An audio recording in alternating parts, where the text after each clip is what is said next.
President, last Thursday, May 14, 2026, the House of Representatives, through Secretary General Cheloy Garafil, personally delivered to the Senate the articles of impeachment against Vice President Sara Zimmerman Duterte, pursuant to Article 11, Section 3, Paragraph 3 of the Constitution, and Rule 4, Section 11 of the Rules of Procedure in the impeachment proceedings of the House of Representatives. Earlier today, the articles of impeachment were referred to the Committee on Rules and consequently to the Senate sitting as an impeachment court. Mr. President, the articles of impeachment against Vice President Sara Zimmerman Duterte with its annexes are now presented to the court for proper disposition and action. The same is duly noted and made of record.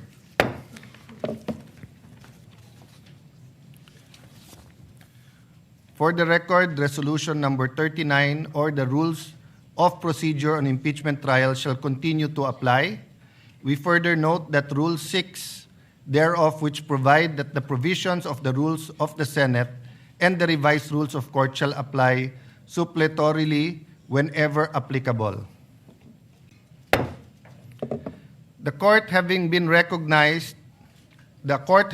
organized, and the articles of impeachment having been presented, let a writ of summons be issued to the Vice President Sara Zimmerman Duterte, who is directed to file her answer within a non-extendable period of 10 days from receipt, pursuant to Article 7 of the Rules of Procedure of Impeachment Trial. She is directed to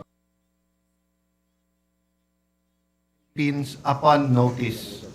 The Sergeant at Arms is directed to serve the written summons on Vice President Sara Duterte along with a copy of the articles of impeachment. The prosecution may file a reply within a non-extendable period of 5 days from receipt of the answer.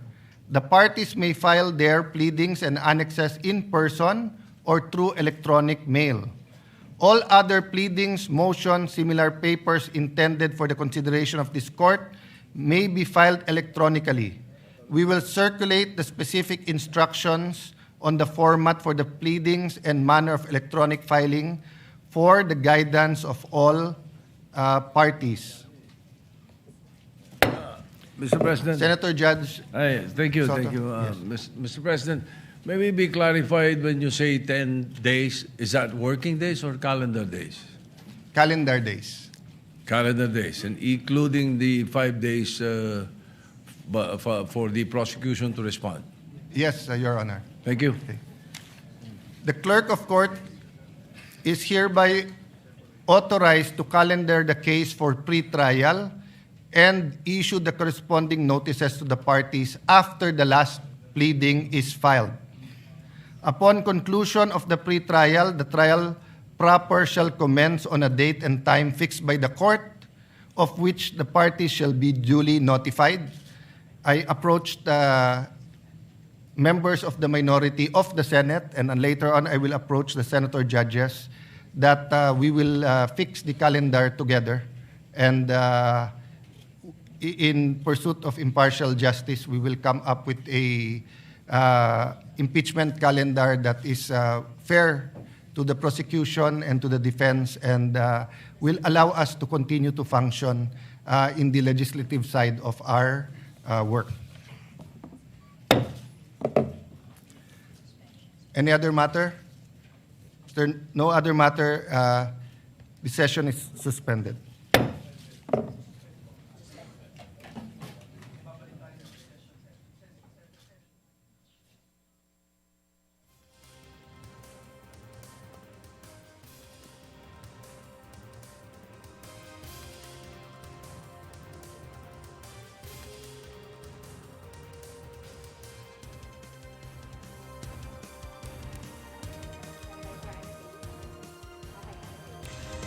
Pansamantalang sinuspindi muli ang sesyon sa Senado, pero bago yan ay nag-convene na sila bilang impeachment court kung saan nanumpa si Senate President Alan Peter Cayetano bilang presiding officer ng Senate Impeachment Court. Nanumpa na rin bilang mga senator judges ang mga senador. 23 out of 24 senators ang present ngayong araw maliban kay Senator Bato de la Rosa. Samantala, ipinag-utos ng Senate Impeachment Court na ang pag-appear ni Vice President Sara Duterte sa naturang korte. Binigyan sila ng 10 araw from date of receipt ng summon at ito ay nilinaw ni Senator Tito Soto kung ito ba ay calendar days o kung ito ay working days, at nilinaw ni Senate President Alan Peter Cayetano na ito ay 10 calendar days from receipt ng naturang summon. Samantala, ipinag-utos din ni Senator Cayetano na magtakda ang clerk of court ng pre-trial schedule para makalendar ito, pero yan ay matapos na matanggap ang last pleading mula sa mga inaasahan nilang matanggap na mga pleadings dito sa Senado. Samantala, ngayon ay naka-break ang Senado, ang Senate Impeachment Court, at nakikita natin ngayon si Senator Amy Marcos, nakausap si Senator Pia Cayetano. Kanina ay nakapanayam din ng ating kasamahan na si Maris Umali, si Senator Padilla, para linawin kung nasan si Senator Bato de la Rosa dahil ngayon ay maliban sa kanya ay kumpleto ang mga miyembro ng Senado na naroroon sa plenary hall. At sinabi niya na tanging si Senator de la Rosa lamang ang makakasagot kung bakit hindi siya dumating ngayong araw sa Senado. Samantala, tawagin ulit natin na si Maris Umali para magbigay sa atin ng latest update sa mga kaganapan sa Senate Impeachment Court. Maris?